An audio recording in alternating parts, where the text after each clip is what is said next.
Welcome to the Not Boring Tech Writer, a podcast sponsored by Knowledge Owl.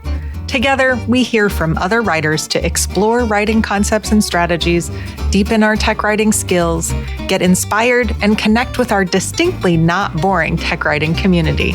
If you are passionate about documentation, you belong here, no matter your job title or experience level. Welcome. Hello, my fellow not boring tech writers. I am very excited to welcome to the podcast today someone I know from my Knowledge Owl world. He was a Knowledge Owl customer once upon a time when I was still doing support quite a bit. And although I am no longer doing support and he is no longer a Knowledge Owl customer, he is a very experienced, I think, thoughtful, interesting, engaging tech writer. And I'm so excited to have him on the podcast. So I would like to welcome to the show, Kelton Noyes. Kelton, thank you so much for being here. Hey, I'm glad to be here. Thanks for having me. It's always a delight. And so for folks who don't know you, I feel like I just set you up. Like, he's thoughtful, he's brilliant, and now you might be panicking about that. But for folks who don't know you, can you tell me a little bit about your tech writer villain origin story? How did you begin this crazy journey? Yeah, growing up through school, I was always debating what I wanted to do when I grow up, as it were. And I was leaning really heavily into engineering and computer science for quite a while. And I ended up taking several engineering classes when I got to college. And then I went away on a service venture for a bit. And when I came back, I decided that the engineering courses just wasn't for me. I wanted to really get into English. I've always been an avid reader and a studier. And so I studied English in college with the idea of becoming an English teacher and realizing that I had goals to have a family and to have other things later on in life, and looking at salaries and things like that, decided that it would probably be the smart choice to move more into the technical fields. I got jobs in tech support and was always trying to find a way to use my English skills and my English training in my jobs. And I found the easiest way to do that was every position in tech support I was in had invalid documentation, had out-of-date support references or guides, and I was tired of answering the same questions over and over again. I really like that career arc for you, the shift from being primarily a support person who did some writing to being primarily a technical writer. Tell me a little bit about the role that you currently have. Right now, I am a senior technical communicator for a fintech company that's specializing in products related to the real estate industry. And so my main focus as a writer is to create walkthrough documentation and workflow processes for our mobile application tool, our web version of our tools, and just helping guide not only loan officers and then their potential borrowers and customers in ways to quickly submit, process, and go through the loan application and acquisition process. And so anything related to just helpful guides with documentation to even UX editing and copywriting and things like that. I assisted in editing and developing those things. Release notes or plugin updates or anything just in that space is kind of what I've been working in.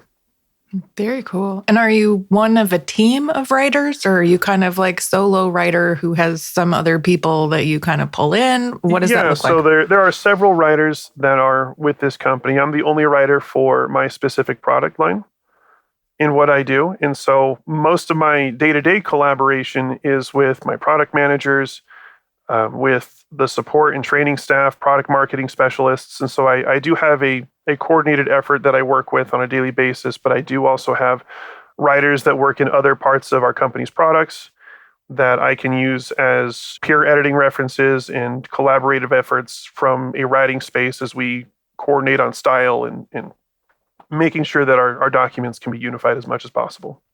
Yeah, that's helpful. It means that you have like a fair amount of autonomy in what you're doing, but also you have that sort of community of practice around style, proofreading, or I'm thinking of changing this convention. What do you think about that?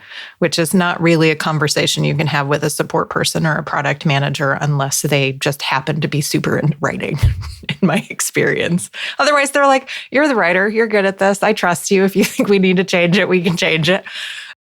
Okay, so senior technical communicator. So if I use the phrase tech writer, do you identify with that? Do you prefer technical communicator? Is there some other label you would want to use?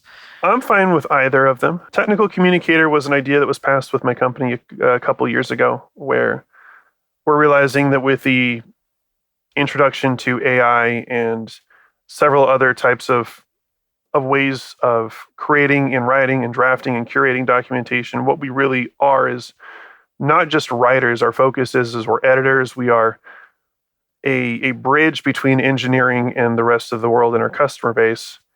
And that can be done in so many more ways beyond writing. And it's all the communication focused. And so they pitched the idea that we are actually communicators. We are interpreters. We are doing things that is more than just about writing. It's about leveraging tools and experience and our ability to understand not only the technical world, but things outside of the technical world, that communicators seem to be a better fit. I like that. I like that as both as a term, but also as the rationale behind the term. So when we were kind of bouncing back and forth around ideas that we could cover, one of the things I was really fascinated by is you have kind of, I think because you've come up organically on the support side, you've kind of had to claw your way into getting official roles. You've had to work with a wide variety of tools. You've also had to try to make the case for a wide variety of tools. And I'd really love to kind of pick your brain around a lot of those experiences. So I guess maybe a good place to start with that is, for a lot of us, if we're choosing a tool or if we've come into an organization that already has a tool set and we're trying to kind of figure out both how to learn that, but also to see if that's the best fit, I think a lot of the place we begin is kind of what are the needs that we have for this documentation, and does the tool set we currently have meet those needs? If it doesn't, how can I best articulate those needs for us to try to find a tool set that works there? And so I'm curious if in your experience, I promise there's a question here, Kelton. It's taken me a while to get there. I'm curious in your experience, like, how have you gone about trying to identify those needs and whether there's like a good tool fit or bad tool fit? A lot of it comes from my support experience, where interacting and dealing with customers, I've offered support in a technical field using phones, through email communications, and even chat-based support. And I started noticing patterns really quickly with my different companies that I had worked with about the types of questions our customers were asking, the repetition of the questions, and then finding ways to answer those questions best.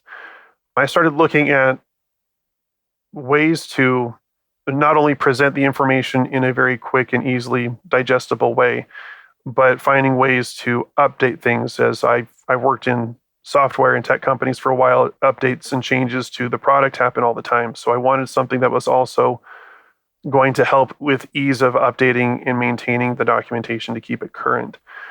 And talking with managers and other individuals, it's different for each organization. A lot of people liked to use almost like a blog style website, or people were less concerned about security features. And so on the main company webpage, they would just update articles in almost like a blog style where you could just refer to someone directly to the company site. There were other things as well with companies that if we were more of a third-party provider to the actual company, they wanted to white label everything. They didn't want people to know that they were using our services specifically. And so while a lot of the ins and outs and the particulars of a company's needs were varying, at the end of the day, the customers, they just wanted to get help. And they wanted to know how to solve a problem, how to upload a document, how to whatever the case may be. And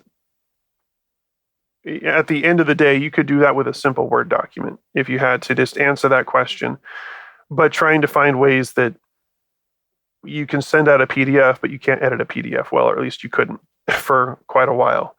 Or if you wanted to include a different type of media coverage, or if most of my companies had training departments, they did a lot of video work, they did a lot of webinar recordings and things like that. And sometimes, depending on the tool that was available at the time, uploading or embedding links to videos or to other services caused a lot of problems. It wouldn't translate well when you sent it out with an email or things like that. And so it became kind of an organic trend and an organic process for me to identify what is the most effective way to answer these questions and how can I share it with them. And then as I was looking at the various tools, you had mentioned I've worked with several of them, whether it was an internal tool such as Confluence or the Atlassian suite, or using Google Sites or another like web hosting type service such as like WordPress or like a blogging focused web tool. They all presented their information in different ways. They all secured things in different ways. And there's pros and cons to all the tools themselves, but it's being able to figure out what did the customers respond to the best. If I send out a document and then they gave feedback of, you sent me a 20-page document and I had to scroll down to page 19 to get the answer, that wasn't as helpful. So I was looking for other options. Can I anchor a page? Can I provide a table of contents that's interactive? Or what does the tool allow for these little things? And then you begin developing this hierarchy of needs as far as what features are essential that you think to provide quality documentation for our end users versus what's a nice to have and what is an extra thing that while the tool does offer it, when am I ever going to use this? And is there a tool or is there another company that offers a service that doesn't have that, but has other things that we would use?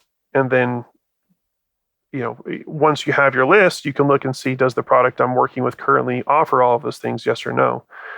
And if not, it begins a frustratingly wonderful experience of looking for the right fit. Yes. You're like the prince and Cinderella trying the glass slipper on 1,000 different women's feet to see if you can find the one that's actually the perfect fit. Except it's not just a single shoe and a single foot. It's like a bucket of shoes and you're trying them on a whole bunch of different feet and trying to figure out which of those feet are required to be shoed and which aren't. This is a really challenging metaphor. I'm not sure why I went here, but yeah, it is a process. So in kind of defining that hierarchy of needs, it sounds like there's a few elements that have been really dominant in what you're doing. Let me see if I can summarize this effectively. Sounds like a big piece of that has been driven by customer and user needs and feedback in the support interactions. So getting a feel for kind of what that customer base is looking for, comfortable with, or not comfortable with, frankly, what sort of their expectations are of how they're going to find the information and or how it's going to be communicated to them. Sounds like another piece of that is also some of the, I guess I'm going to call this like company ecosystem or environment. So some ideas around security, how available or unavailable some of those things are, how whether we want to white label, don't want to white label some of those elements. I'm guessing there's also some stuff in there around almost like patterns of use. Are people comfortable with search? Do they only want to search? Do they want a little bit of handholding in the navigational stuff? How much of it is driven by support agents sending things out versus you trying to provide like a self-service so people don't even have to talk to support?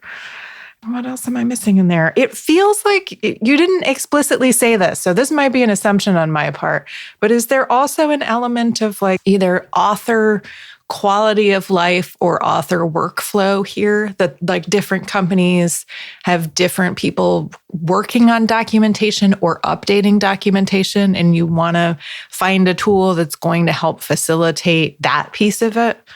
That absolutely can be the case, yes. And so I've had some companies where the only people that were writing documentation officially were in writer roles, whether it was through marketing or through sales or support, whatever it was. If you were a dedicated writer for those areas of your company, you were the only one with access and authorization to edit and revise content.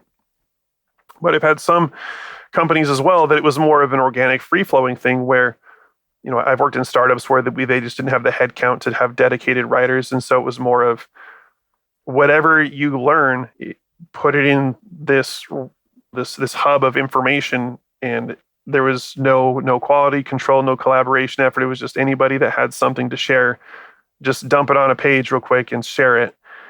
That works as a quick and dirty fix, but it didn't take very long for people to realize that we have documentation, we have everything in so many different places with no real conventional structure with how to locate it, how it's worded, anything like that. And so the providing a tool or finding a tool where one or a few people can quickly access and standardize and share all of the information and curate things is certainly I would list it as a much higher priority than I think organizations in my experience have placed it. But at the end of the day, an organization, they want a tool that works, but it's the challenge for your role as a communicator to be able to sell that while we can have a tool that will work for us, that will provide the information, we also need a tool that can make my job more efficient and make my job a lot easier to not only expand and enhance the quality of what's already happening, but also to do it at a much faster pace or a much more cost-effective pace. So. And particularly for organizations that are headcount conscious, being able to say, hey, if we get this tool, we won't need to hire somebody else to do this because I'll have faster velocity on being able to make these changes. Sometimes that can be a compelling argument, especially for slightly more costly tools.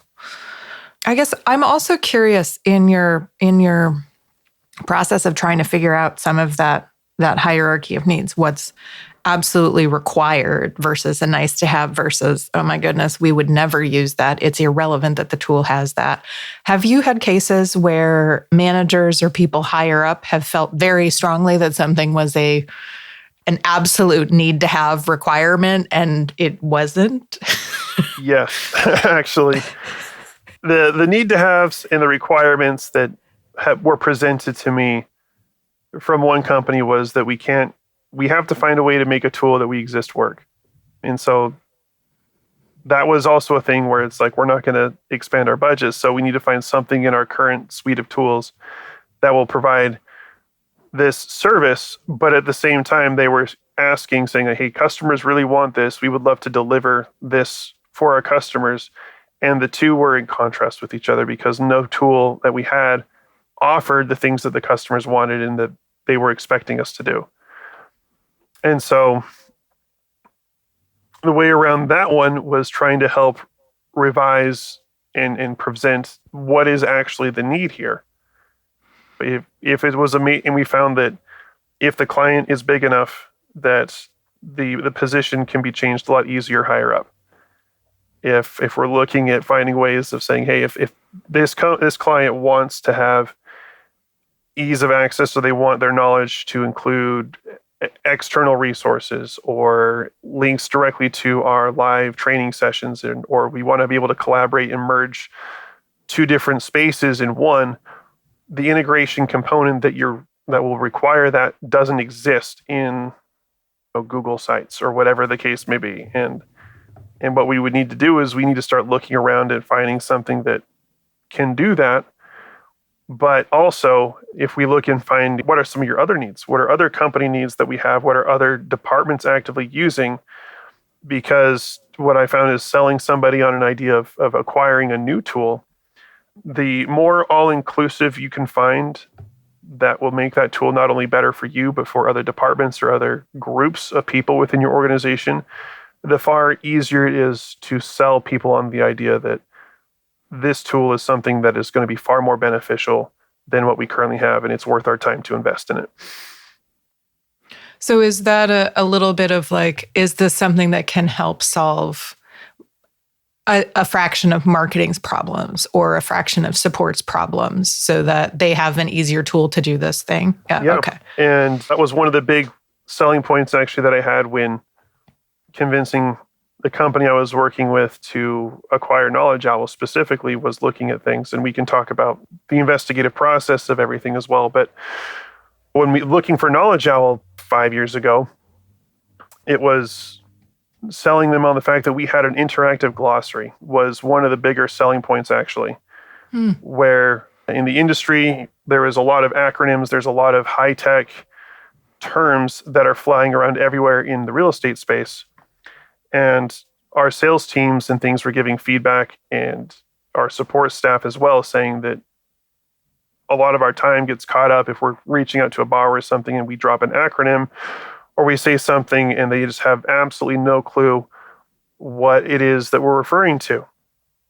And so finding ways to self-help people, because what I found as well when creating documentation is nobody wants to feel dumb. They don't want to feel like they need help, but they don't want to approach themselves in such a way that it makes them be ignorant willingly.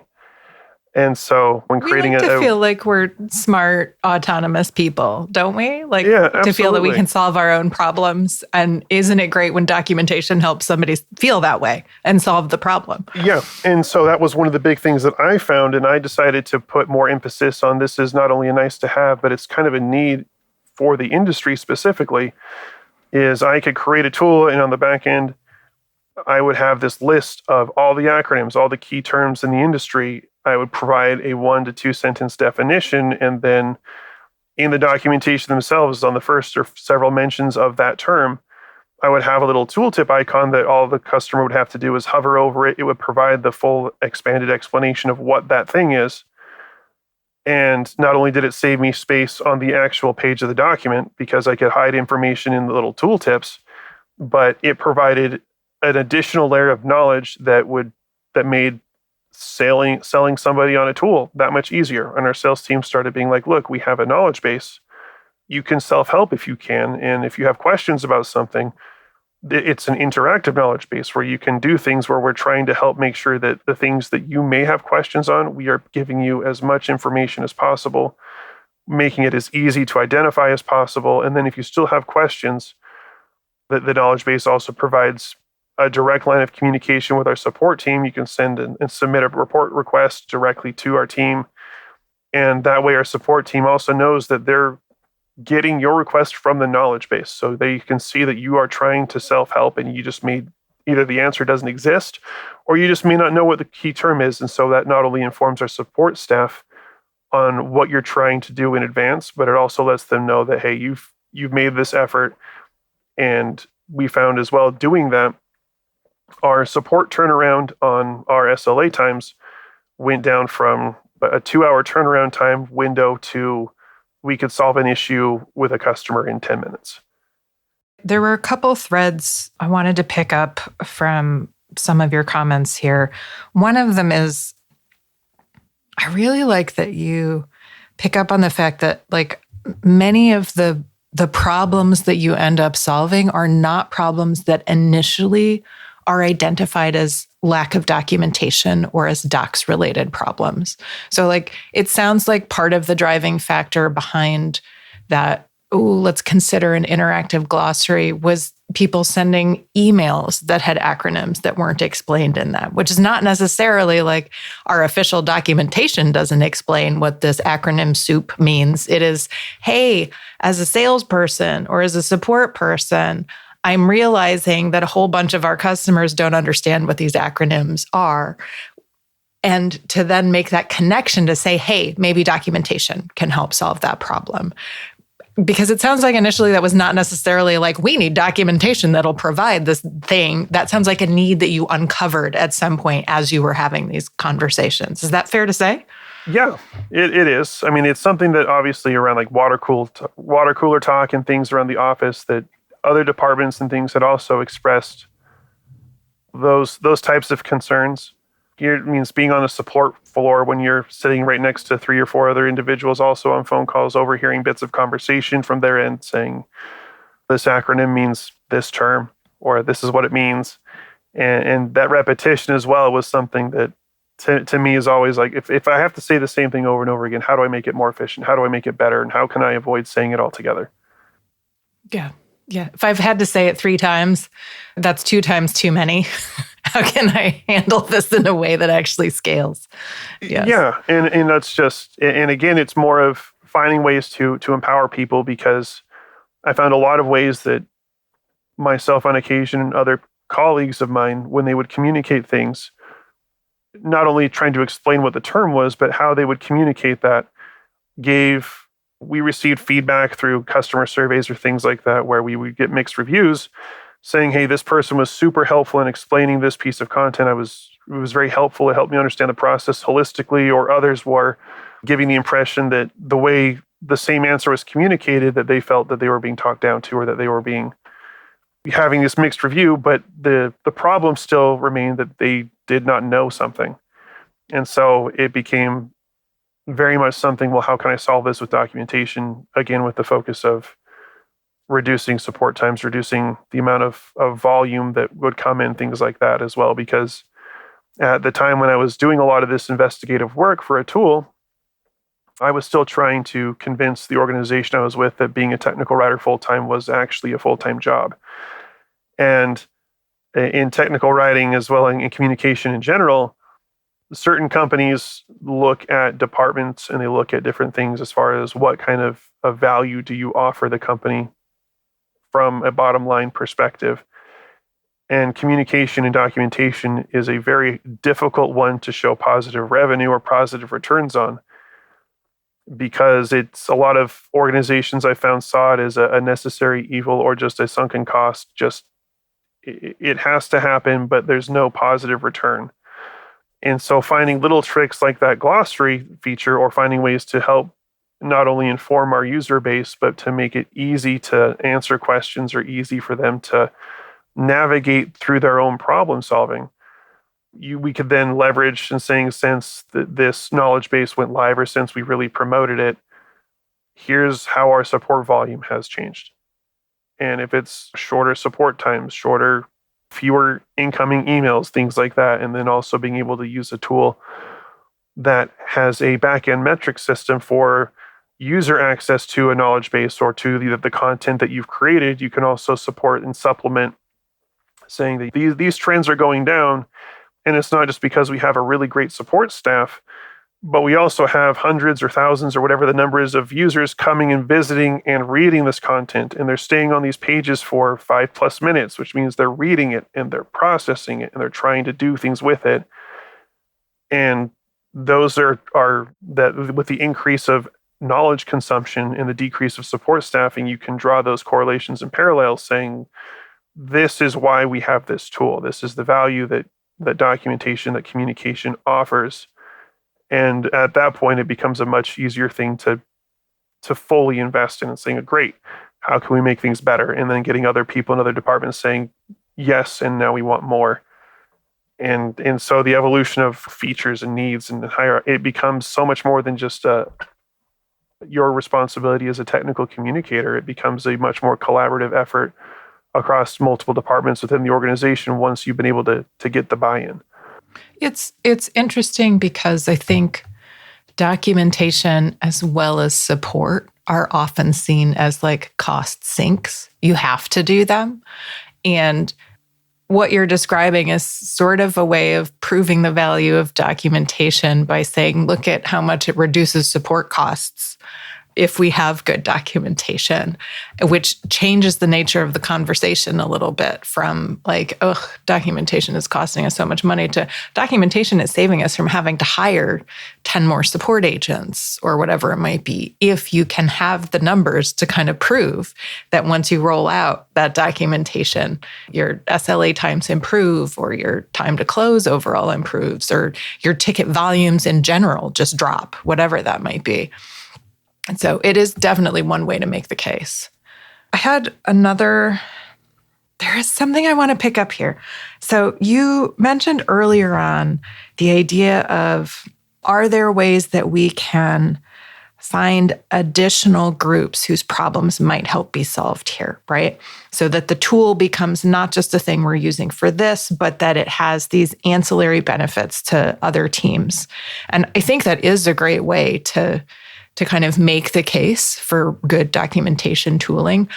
But on the flip side of that, I have definitely talked to folks who feel like, oh, well, we'll get this one tool and it will solve the problems for every single group that might have to deal with documentation. And they end up coming with this like wildly unrealistic set of expectations that like the one tool to rule them all will solve all of our problems in life will be great. So I'm curious how you kind of thread the needle between those two to say, hey, yes, it will help solve some of these problems, but I'm not going to overpromise that it's going to solve everybody's problems. I think that, for me, the biggest thing was if I can find a tool that provides a lot of benefit in one or two areas, it's saying that while I'm a dedicated writer for this company, and that is my job to provide technical documentation, depending on the size of your organization, you may not have the bandwidth to provide documentation for every organization. So the tool itself, I've been able to sell it as this is a first milestone, stepping stone towards a goal of unifying communication across the company. That this is a tool that can help provide those services. Obviously, also understanding and redefining what the end result or the end desire of the tool is going to be used for is a tremendous thing to have to understand, because every organization I've worked for has the Atlassian suite. They've used Confluence, Jira, ticketing, everything like that. Engineering lives and dies by their Confluence documentation and their internal docs and things like that. And so while those documents, I was very quick to understand and realize that a new software tool for documentation is not going to replace something that across multiple industries is very standard.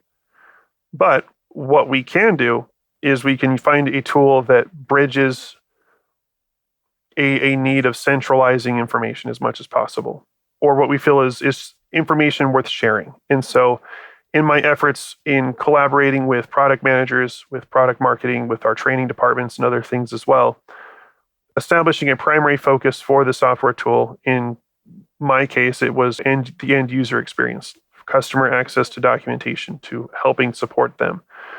But then also we were looking for into tools, so how can we use the current set of tools to improve our internal experience? And as we were looking through additional tools to find what we can do, it became more of a, well, if every department needs this information and our sales team is asking engineering all the time about certain questions of certain feature sets or things like that, then maybe what the tool can be is also I can get information from engineering and then put that in like a folder for employees, depending on how you permission set with tools. And so one of the things that we really looked at doing was a conditioned documentation where we can tag a certain user group where they will have access to certain pieces of content that others don't. And so we had an end user tag set up with the current tool that we're using, which is Madcap. And that is one of the big selling points that they offered for that as well, is we can use one tool.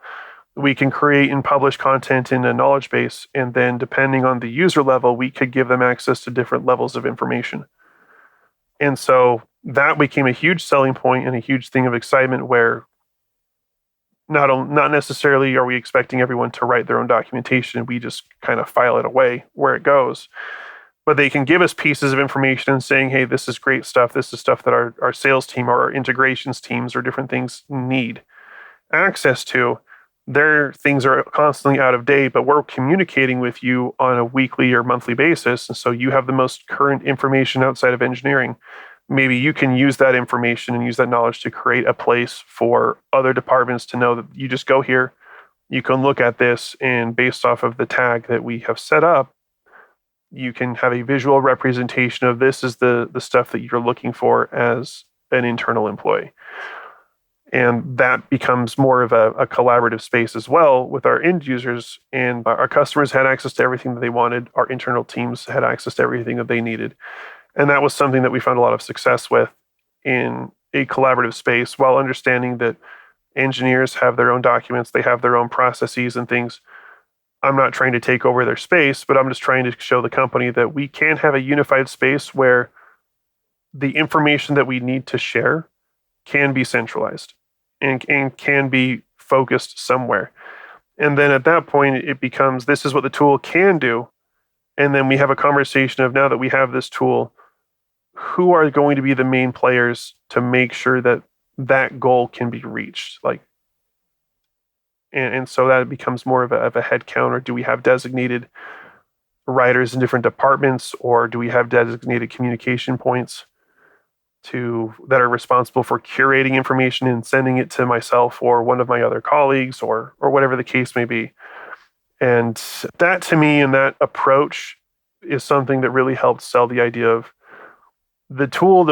It may in fact be the one tool to rule them all, but but we have to use that tool properly. We have to use it with a goal in mind, and that either should take additional time or additional resources in other areas, and that's okay. But we have the tool that once we get our ducks in a row and everything is lined up, we have the ability to make that happen. Out of curiosity, was that idea of sort of group segregated content, was that a requirement you defined when you were searching for tools, or did that grow organically after you selected the tool and started exploring the capability? It was something that happened while we had an existing tool. And so one of the big things that I found was so helpful in looking for tools in investigating processes was if a software company has the ability to let you demo or have free trial periods of their product when you're looking at it, you absolutely take advantage of demos. Yes. Every single time. And when I was originally looking for during the process that led to Knowledge Owl being the tool we chose, I had scheduled demos with 7 or 8 other software companies as well in the early stages. And we weren't sure yet what we were looking for. It just needed to be better than what we had. Yes, I think many of us start from that place. And my managers at the time also had mentioned that they had never worked directly with a technical writer or a technical communicator before. And so they could provide insights as to what they wanted or what the company's expectation was that the tool could do. But they let me lead the conversation and exploration part mostly by myself. But having managers and having other people come in for the first, I think, 2 or 3 demos. My manager, we had our customer, the support manager, and we had someone in engineering come and sit with me a little bit who had been with the company for a while. They had more of an idea of what types of tooling we were looking for. And so being able to take notes and listen as more of an audience member in those first few demos to kind of get a feel for these are the points that the company thinks they want. And this is the stuff that they're looking for. And then once I got into the tool and I started demoing things, I started using the free trials to building just really quick documents and then seeing what could happen. It was that part of segmented content where we could condition things that came during the exploration and the trial process. Mm-hmm. Is trying to figure out what I can do with this, because certain pieces of software, they came in and they were offering their services at various price points. And so also when trying to figure out what the best fit from a pricing versus feature standpoint was, it became a way of how do I min-max what we can do with this, and conditioning content and being like, hey, we can do this kind of a thing. And then sharing it to my managers and things like that. It was very quick that we didn't have any idea that was a possibility, because the tooling that we had didn't offer that. And they were inexperienced enough with the documentation creation process that it became almost this revelatory announcement that quickly became a very good selling point in making sure that, hey, we want to be able to do this. So that way, not only does it save me time as the writer by only having to write something once, and then I can condition sections out as we go, but it gives the exact audience that we're looking for the exact information they need. It's a really good point to note that almost requirements definition evolves as you get further into the process. So you start with what you think you want, which is often driven from a place of like pain or frustration with whatever your current reality is. So usually those are the things you think of as like, these are the pains that I want to address now. And then you don't necessarily know the other things that tooling can do, because you've been kind of stuck in whatever the world you've had is, whether that's like the one giant Word document or an existing tool of some kind. And I think sometimes people do not put enough time and energy into, let me go to demos and let me actually do a trial of the thing and explore the feature set myself, because that is the moment where you start to put together, here are some of the things that I thought were like maybe features I thought we would never use. But now that I'm getting familiar with the product, I can see actually this helps us solve a problem that we hadn't articulated that we need to solve. And that has maybe shifted some of what our hierarchy of needs is, so that now that we realize that the tooling could help us solve this problem, this has suddenly moved to a need to have instead of one of the like, what would we do with that? I have had a similar experience where it's like, until I get into the tool and I try it, I can't make those connections. But once I'm in the tool, it becomes much clearer to me what I'm capable of doing with it in the constraints of what the problems I'm trying to solve, the content I'm trying to work with. I appreciate that you mentioned it, Kelton. And this is a great note for us to take a break on, so we will be right back. This episode is sponsored by KnowledgeOwl, your team's next knowledge-based solution. You don't have to be a technical wizard to use KnowledgeOwl. Our intuitive, robust features empower teammates of all feathers to spend more time on content and less time on administration. Learn more and sign up for a free 30-day trial at knowledgeowl.com. And we are back. So, Kelton, there's a couple threads from stuff you said in the first half of the episode that I really wanted to tug on a little bit and get you to talk more about. One of them is that you successfully made the case for transitioning from being a support person to being like a full-blown writer and having that be primarily what you worked on. And I really want to know a bit about how you did that. It became more of a mindset shift on my end. Early in my career with tech support, when I was looking for things, I would try and sell managers and other people on the idea that documentation was important. And I quickly realized that that's kind of a non-starter, where everyone's like, well, obviously documentation is important. So why should I consider you as the guy to do it? And so it became, yes. And so it became a pursuit over a couple of different companies of saying, okay, what I need to do is look at the documentation that currently exists and see, is there a role even with this company? So does the company value it enough to have something already in place? If so, great, let's talk to those people. Let's try and find what can I do to help join your team. And that wasn't the case that I was able to find the in on. It was more of, how can I leverage documentation and my skills as a writer and a creator into showing that there is something more that can be done with documentation. And I am the person that can do it. And so there was a couple of things where I took one approach where I revised an entire internal training, an internal training regimen from a 3-week course of learning how to do, I believe it was a customer success role with an organization that I did customer support for a while in that capacity.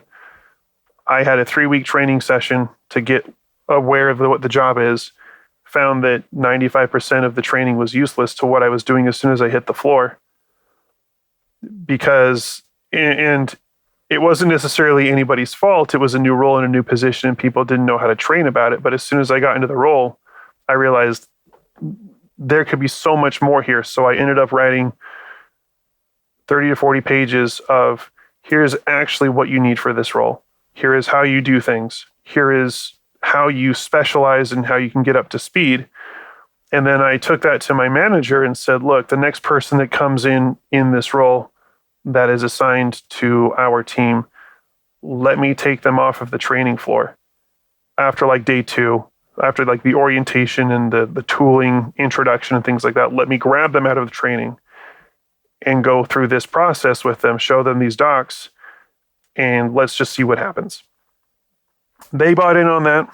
I was able to work with a couple other people in my department that were also very good at the job and that were willing to help spread out the training responsibilities. And it took maybe one or two individuals that we pulled off the floor in a traditional expected 3-month ramp up time. We had them up and running with 150 accounts that they are responsible for in 2 weeks. Wow. And the original training just on its own was 3 weeks. And we had people that were proficient enough at the job, quick enough to know the tools and know how to go about their job, that they were managing over 100 accounts on their own within 2 weeks. And so that caused that turned a lot of heads really quickly. And taking that to management, at that point, I had established that I can create value with documentation. And so I was able to sell it. And then the last thing that really got me over the edge was convincing somebody that documentation is a department or is a position on itself. Because at that particular organization, they loved the idea, they loved the documentation I was doing, but the feedback I got was, we're not going to make this a full-time position because you're also really good at your job in support. And you're one of our top performers in support, so how about you just do both? And you keep doing these docs and you keep revamping training. And so it was finding the last piece where my opportunity came when I was interviewing for other positions. And my current position, I came in with the expectation to be a support representative as well. But my hiring manager ended up seeing that I had a background in English. We started having conversations about documentations, if I've used my English degree for anything, and then explaining these things that I've done beforehand. The hiring manager's like, we don't have this yet, but I'm going to make a budget for it, and I think you're the guy to do it. And so the understanding was, you are going to be the person I can convince to create the role for. And so all you have to do is be a support rep for a couple of months, learn our product, learn how things go, and then start doing exactly what you just described you did with the training team. And then I can show other people with it. And they were so convinced and so impressed with what I did and my output, that rather than creating a role specifically for technical writing, because that didn't exist at the time, they took the company's budget out of the support role, and they just flipped the title over and they moved me into technical writing, with the idea that you're going to be a technical writer 3/4 of the time. But because we had to make this roll out of our support budget, you still have to field support calls for like a couple hours a day or something like that. And so it became a quick transition period. And then as soon as I was able to establish finding tooling, creating a knowledge base with meeting the company's expectations on launch, as far as the amount of documents, the amount of things in the DARE, as soon as it went off and the support numbers and everything went down, they're like, okay, yep, absolutely, this was the right call. We need to get this guy off the phones right away because this is a full-time gig. And so they made the official transition to full-time technical writer within about 5 or 6 months after giving me about 3/4 of the time. Nice.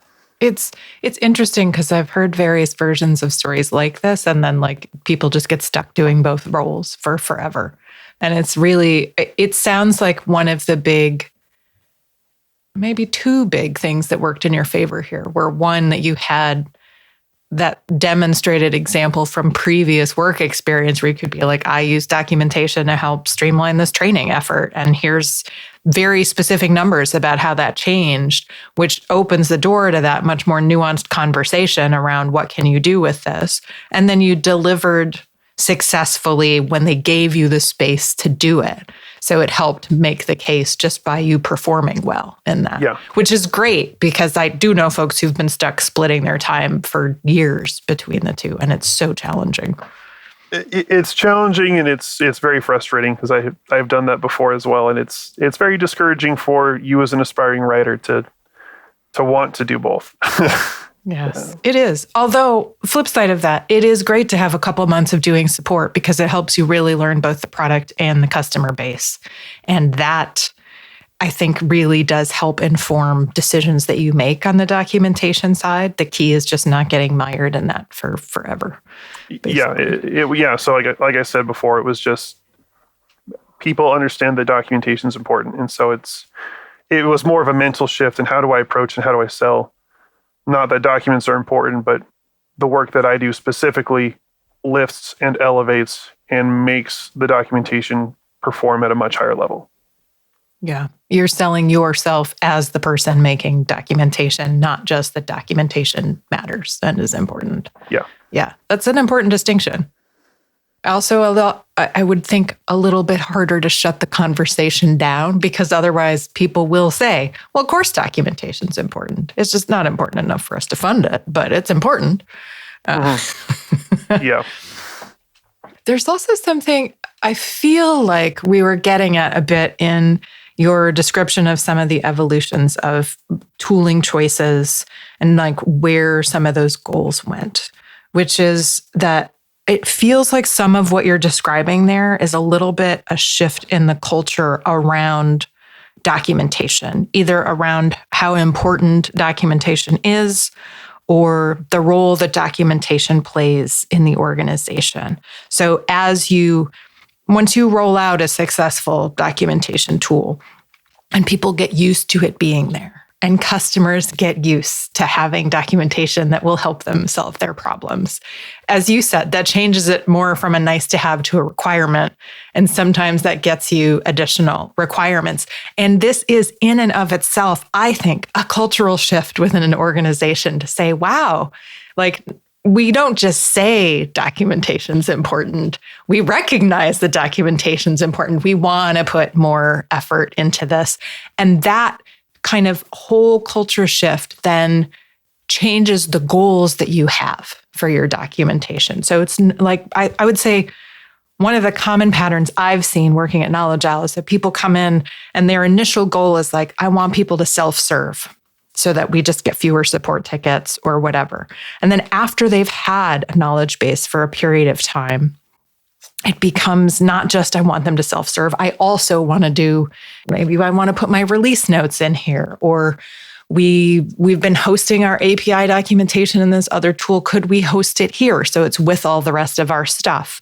Or like you were describing before, can we pull in some of this genius stuff from our engineers without touching their engineering wiki, but getting some of that knowledge into a place so that sales or support or marketing can use some of it? That is inherently a cultural shift about documentation that then informs new goals. Is that fair to say? That's absolutely fair to say. And it fueled a lot of additional conversations that I had as well, where I had sales reps or other people reaching out saying, hey, we have this great feedback from a customer. Is this something that the tool allows us to do?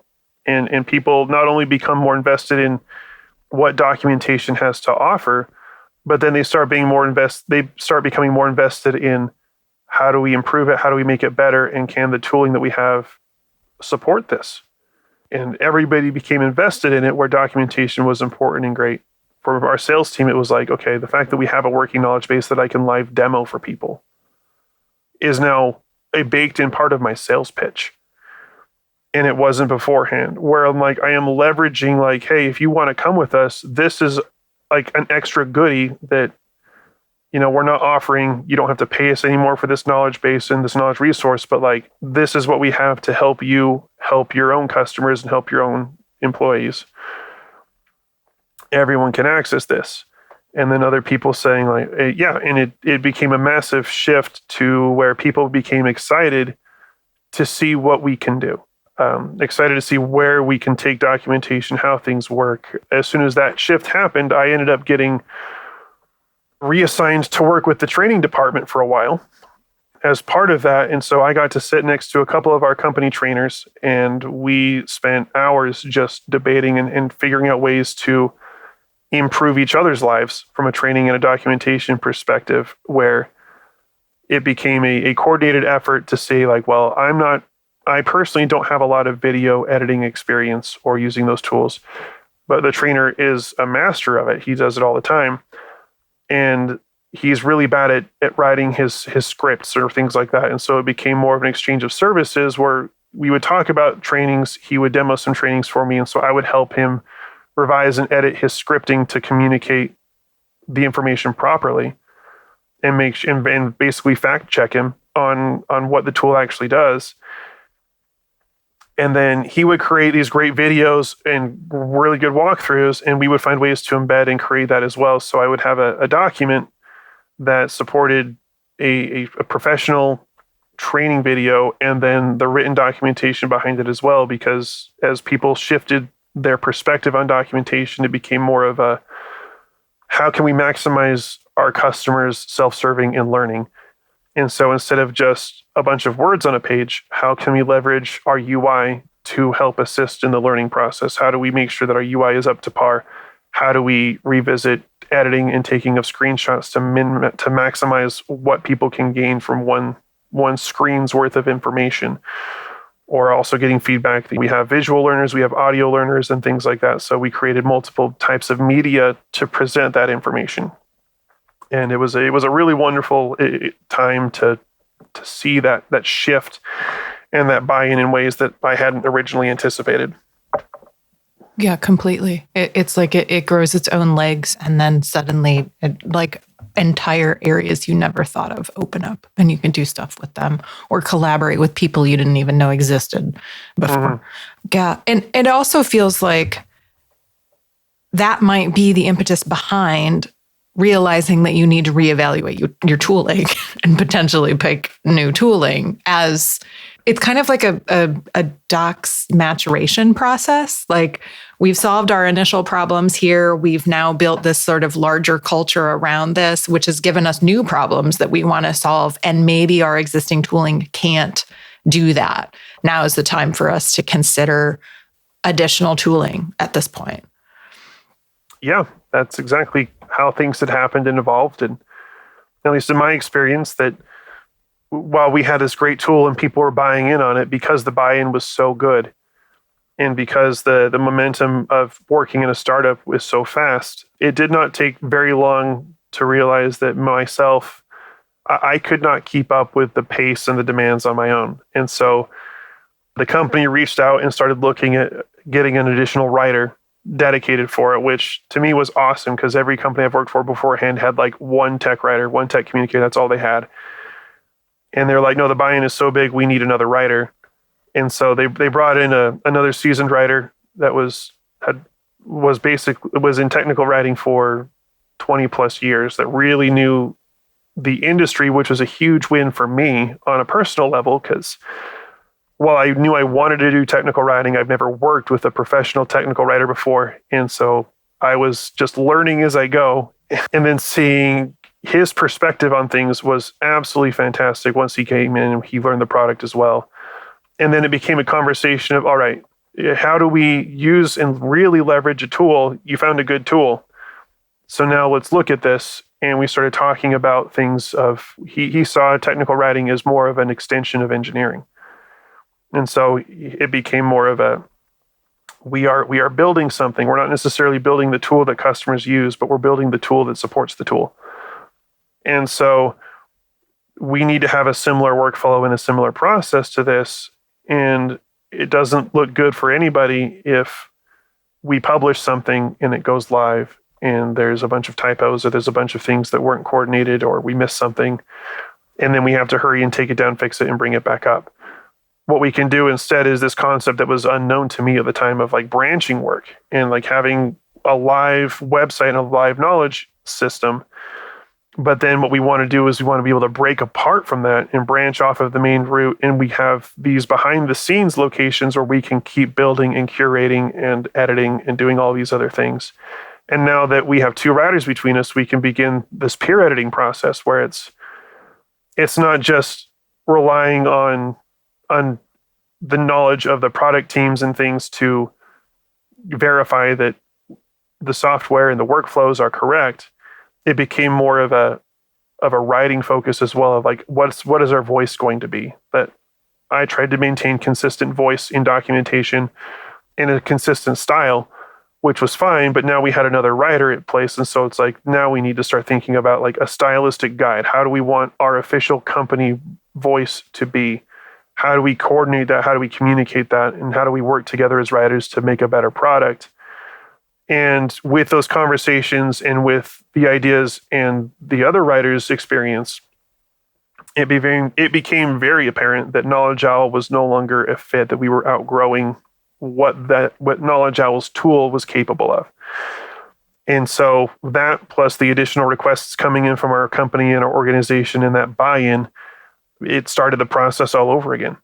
He had used Madcap before in other companies that he had worked with, so he was kind of familiar with its capabilities and what it was able to do. And so he led the demo process and the trial process, and then I was able to watch and kind of see additional layers of questioning, additional layers of feature set acquisition with bigger products that were completely off of my radar originally. But then seeing just the power and the ability of what a larger tool can do.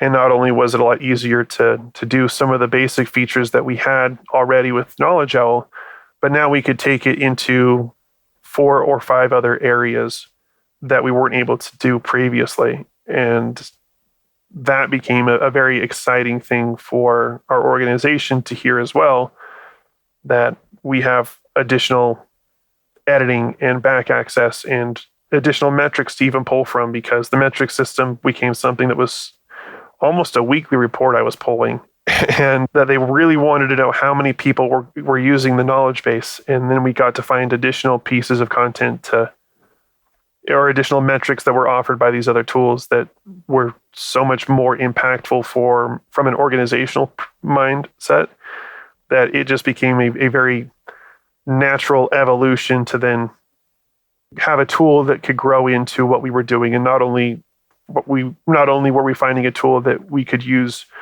in the moment, but we were also looking to continue to scale the effort, where at this pace that we're going, we don't see a change. We don't see anything but more growth. So will this tool provide for 3 or 4 or even a team of like 5 writers that can all coordinate and work together? And that was one thing that I hadn't thought of when I originally was looking for tooling, because the company was small. I had no idea what I was doing. I was just a tech writer. And so it became a very good opportunity to predict the future in a way, where do we have tools that not only meet our needs now, but we can still grow into them, and we still have years worth of growth that we can make after we acquire this tool.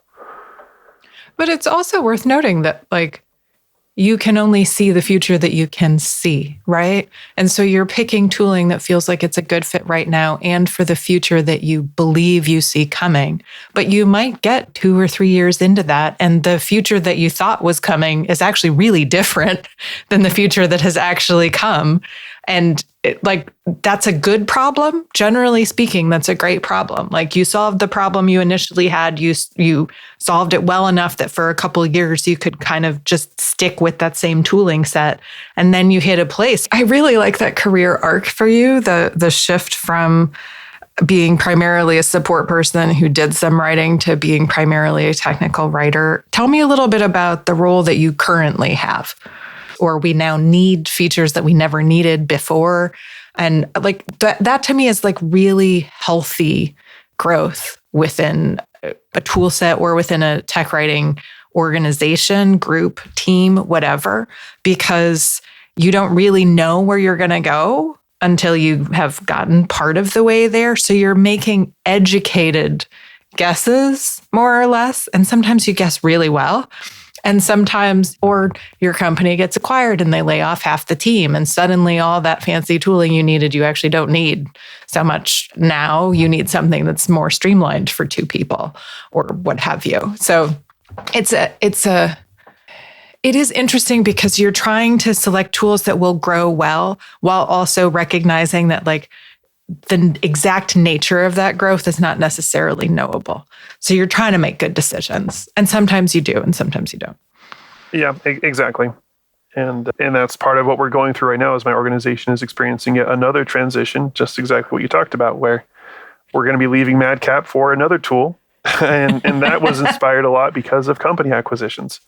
Yes. And things. And so that is another piece to consider as well, that if you do so well that other people take notice and do something about it. With company acquisitions and things, it became a wonderful experience as well, where not only do you get fresh perspectives of other other offerings that your now combined company has. But with it, a lot of these acquisitions also came with their own writing team. And so being able to have a combined writing department and learn from all these other perspectives and industries and things like that, it was a very exciting thing to hear about that, and then also to say and realize that we have all this great stuff together. Let's realign style, let's realign documentation. And because we're making all these different shifts after we didn't do anything for probably about a year and a half or 2 years after an acquisition, simply because the company wanted to make sure that everybody had time to breathe, get used to what everybody was doing, and we can learn about it. And now that we've had this maturation period where we've been together for a while now, we have an idea of what each other's processes and workflows are. The writing management team got together and it's like, all right, now we're ready to look at something that's going to work for everybody. Because where I was working in the space that I was in was focused, and we had Madcap and we had this great tool. That was not the quality of software. That was not the quality of tool that they had access to. And so it was also a learning opportunity to kind of share, hey, this is the kind of stuff that we can do on our end with this tool. And it's different than what you can do, but it's also different because your needs were different. But now, as a way of opening everybody's eyes to tooling matters and tooling can be impactful, and this is the kind of stuff that we can do, which was things that they weren't either aware of or didn't have the capacity to. And as soon as they saw the value in it too, it's like, okay, well, we're going to use you as a template for a new standard of documentation across every part of the company, but your tool doesn't seem to quite fit exactly what everybody collectively needs. And so let's find a new tool that we can make this plan to transition everybody into, where everything across the board will become far more standardized. And those earlier goals that were years before of consolidating information, bringing everything together into one centralized place, that there is a path moving forward now where those things can happen. And a lot of it is because of the tooling and the staffing changes, and where it's not just me doing my own thing for a whole company. It's a team of other writers. It's so many other people that have really bought in on this idea. And now we have more opportunities for that collaborative effort to happen. Yeah. And in some ways, you're revisiting some of those same goals, right? Let's have everything in one place. I'm not sure that goal ever goes away, frankly. It's just that you redefine what everything is, and you redefine the place that you want it to be. It is a lot of, I mean, it's just like our hierarchy of needs. We redefine what excellence is every year. And that's based off of what happens in the world, in world markets, in the marketplace and things, versus internally what happens with companies and our company growth and company decisions and objectives, and being able to pivot and leverage tooling as a way of, that was another great selling point and opportunity with the different tools that we had, was if a company needs to change what they align with, how easy is it to use our tooling and leverage that as well? And some tools just don't have that kind of flexibility to be able to pivot into a different perspective, at least as easily as others. And so that was also something that was considered when we were looking at different tools along the way, was if we need to hard shift or hard pivot into something else, does that mean that we have to acquire new tooling for every major shift? Or is this something that we can use the existing tooling for to make that shift with us? Yeah.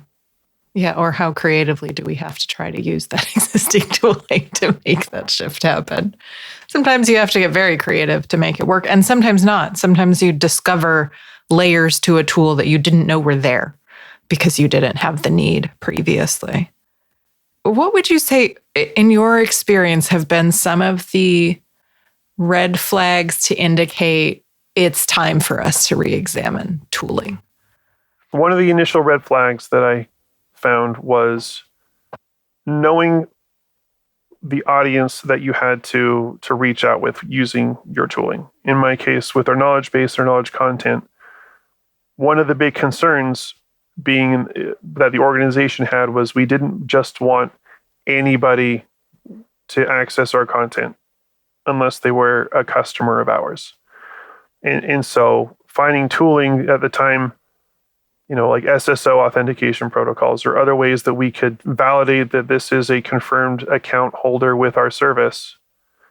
That became a red flag really early when the initial tooling didn't offer that kind of an option, where doing a lot of research and a lot of market research as well, and finding what our competitors were doing, how they were doing things in the knowledge space. We were just making decisions based off of that, and realizing that we needed a tool initially that could offer that was a very big flag that became essential. As if you don't offer this, then we're moving on to a different provider. Another one as well that was a flag was simply, just as I mentioned before, the growth opportunity where we got additional writers. How easy is it to collaborate in that space? Is it just a one-man show, or is it something that we can have many different people editing and curating content and things? And how easy is that transition, or is it just an impossibility? So that was a big flag. And then I think the other major flag that I had found and noticed as well is, from an authoring perspective, does the software work within multiple or singular operating systems? And that's kind of a really random thing that a lot of people don't consider. Madcap, for example, is a software tool that's incredibly powerful, but it is built completely on a Windows operating system engine.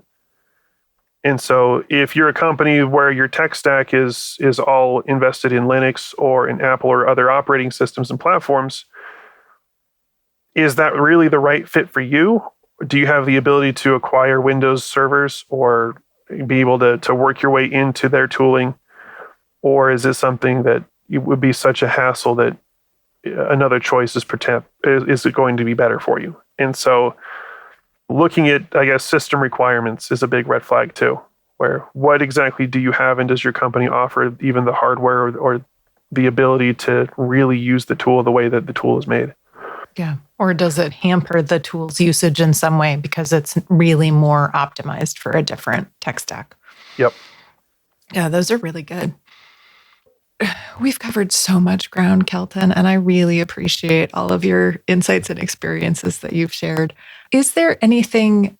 Are there any resources that you think would be helpful to share? They don't have to have anything to do with what we talked about, but I do love to steal resources from other people. So yeah, with not necessarily related to the conversation we had, but there is a tool set by Sapling that helps improve just the quality of writing in general. That one of the big things that I found when collaborating and creating style guides and things was, we want to speak in our particular instance, everything we give from a communication perspective is in present tense with active voice.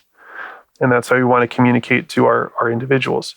And Sapling has a site where they do have a passive voice tracking tool, where if you're writing something and you're not quite sure if your writing is completely consistent, you can just copy and paste what you've done into this tool, and it will automatically flag instances of passive voice.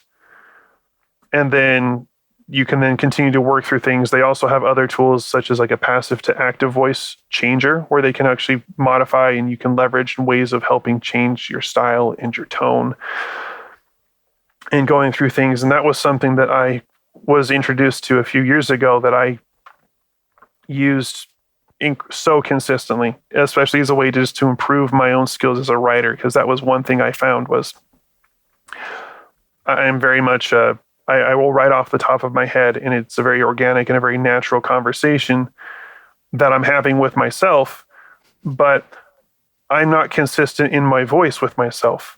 And so as I was able to copy and paste my documents through this, I got several instances of, this one paragraph I'm speaking in the third person or first person or whatever the case is, and using active or passive voice. And that really helped leverage that part of my sharpening of my writing skills. Is how do I know the signs and being consistent in tone, in style, and things like that. And so that is a tool that I really like. I like it. We will share a link to that in the show notes. And also, Kelton, what is a great piece of advice that you've been given? It does not have to do with tech writing. A really good piece of advice that I had was simply learn to advocate for yourself and learn that what you have, that if you have an idea that is worth sharing, it is worth your time to learn how to share it. I think we often forget. I know a lot of tech writers and support people who are very good at advocating for customers, but often not very good at advocating for themselves or their own ideas.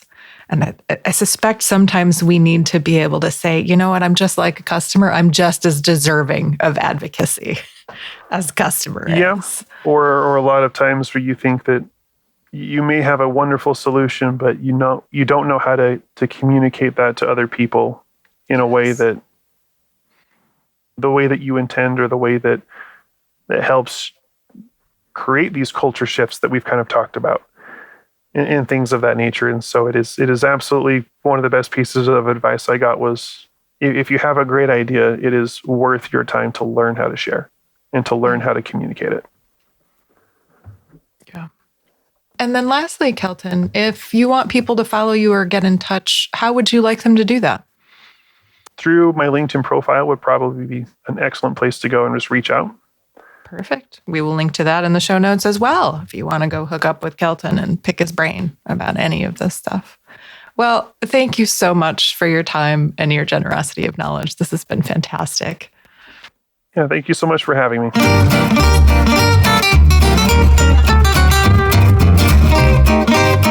The Not Boring Tech Writer is co-produced by our podcast head of operations, Chad Timblin, and me. Post-production is handled by the lovely humans at Astronomic Audio, with editing by Dylan, transcription by Maddie, and general post-production support by Bean and Alex. Our theme song is by Brightside Studio. Our artwork is by Bill Netherlands. You can order the Not Boring Tech Writer t-shirts, stickers, mugs, and other merch from the merch tab on thenotboringtechwriter.com. You can check out Knowledge Owl's products at knowledgeowl.com. And if you want to work with me on docs, knowledge management coaching, or revamping an existing knowledge base, go to knowledgewithsass.com. That's knowledgewithsass.com. Until next time, I'm Kate Mueller, and you are the Not Boring Tech Writer.